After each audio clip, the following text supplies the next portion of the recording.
Bonjour et bienvenue ici à la mission Les Rendez-vous économiques à la CPME sur le thème de l'engagement entrepreneurial et je reçois Jean-Luc Cadiot. Bonjour. Bonjour. Est-ce que vous pouvez nous présenter la CPME d'abord en quelques mots? Donc la CPME, c'est donc une fédération patronale pour la défense des PME et des TPE, mais aussi de certaines belles entreprises. Nous avons aujourd'hui 570 entreprises qui adhèrent à la CPME du 44, dont plus de 150 entreprises qui ont plus de 10 salariés. Qui est concerné par la CPME? Uniquement les entreprises de plus de 10 salariés ou tout le monde? Non, toutes les entreprises sont concernées par la CPME. Je vous rappelle que la CPME, c'est d'abord avant tout une délégation, une fédération nationale qui défend les intérêts et qui fait du lobbying pour faire en sorte que certaines lois passent et favorisent les TPME. C'est-à-dire que vous avez aujourd'hui, par exemple, la loi PAC, il y a eu des négociations qui ont été faites au niveau national et la CPME a eu beaucoup d'influence sur les effets de feuille, sur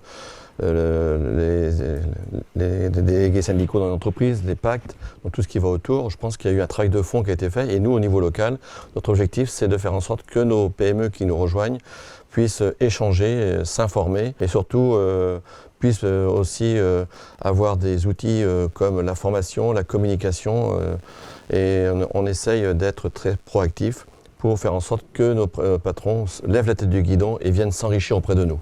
D'accord. Échanger, s'informer, c'est les valeurs fortes de la CPME? Tout à fait, c'est des valeurs très fortes. Qu'est-ce que ça représente l'engagement entrepreneurial pour la CPME? D'abord, tout dirigeant, je pense qu'il est nécessaire qu'il sorte de son entreprise. Il n'y a rien de plus dangereux que de rester dans ses quatre murs et ne pas aller voir ce qui se passe à l'extérieur. Donc la CPME aujourd'hui permet à des dirigeants de sortir, de s'oxygéner. On voit beaucoup de dirigeants qui sont en difficulté parce qu'ils ne sortent pas suffisamment de leur entreprise. Il faut aller s'informer, je dirais prendre des nouvelles idées, faire du benchmark comme on dit dans les nouveaux termes, mais je crois qu'il est nécessaire qu'aujourd'hui les dirigeants d'entreprise viennent, pas qu'à la CPME, mais le Centre des jeunes dirigeants ou d'autres organismes, s'oxygéner et prendre des nouvelles idées. Qu'est-ce qui peut motiver un entrepreneur aujourd'hui à s'engager justement dans l'engagement entrepreneurial? Quelles sont ses motivations? La difficulté, c'est de trouver des gens qui puissent prendre du temps pour les autres. Mais dans la vie, quand on donne, on reçoit toujours 10 fois plus. Moi, ça fait des années que je donne aussi bien au CJD qu'à Réseau Entreprendre que maintenant à la CPME, mais ça a toujours été riche. Aujourd'hui encore, quand je viens à la CPME, je m'enrichis par des nouvelles idées.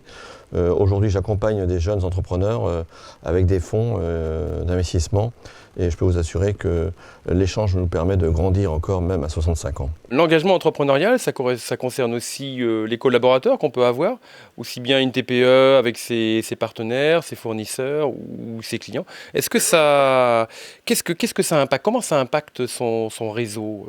Écoutez, aujourd'hui, les collaborateurs n'ont plus du tout les mêmes dispositions pour venir au travail. Avant, on venait travailler. Aujourd'hui, il faut venir travailler en ayant une passion et en se faisant plaisir. Je vous rappelle quand même qu'aujourd'hui, 80% des collaborateurs qui travaillent dans les PME sont contents de venir au travail. C'est quand même un point très positif. Mais aujourd'hui, les dirigeants aussi doivent avoir une ouverture d'esprit, et c'est-à-dire faire un management collaboratif. C'est fini avant où il y avait un patron qui venait, qui était d'ailleurs le mot patron, nous on essaie de le bannir à la CPME, on parle d'entrepreneur. C'est-à-dire qu'on entreprend, on motive, et on anime nos collaborateurs. Aujourd'hui, les collaborateurs, vous voyez de plus en plus des scopes qui apparaissent, des PME qui font participer les collaborateurs ou les cadres au capital. Et ça, c'est ce qui va développer la société de demain. Le pouvoir n'est plus seul, il est partagé. C'est un pouvoir qui part du bas vers le haut.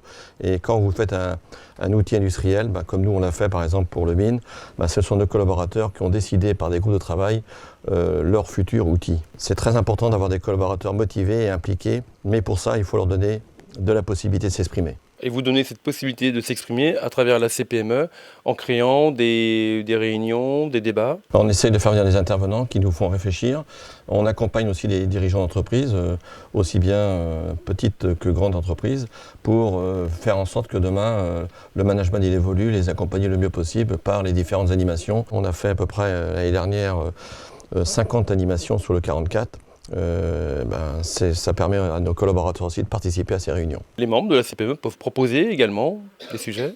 Bien sûr, c'est fait pour. Donc celui qui anime une commission ou une team, comme on dit chez nous, il a la possibilité d'échanger et de faire évoluer son concept. On retiendra ça de la CPME. l'engagement entrepreneurial? Bien sûr, je pense qu'au niveau de la CPME, il faut qu'on continue à trouver des dirigeants qui viennent nous rejoindre pour échanger. Plus on sera productif et efficace. Et on est là pour développer le tissu économique du territoire. Donc savoir prendre du temps pour s'impliquer. Je crois qu'aujourd'hui, il faut qu'on soit des modèles. L'économie, ce sont les PME qui entraînent cette dynamique sur le territoire. Voilà. Ok, parfait. Merci beaucoup.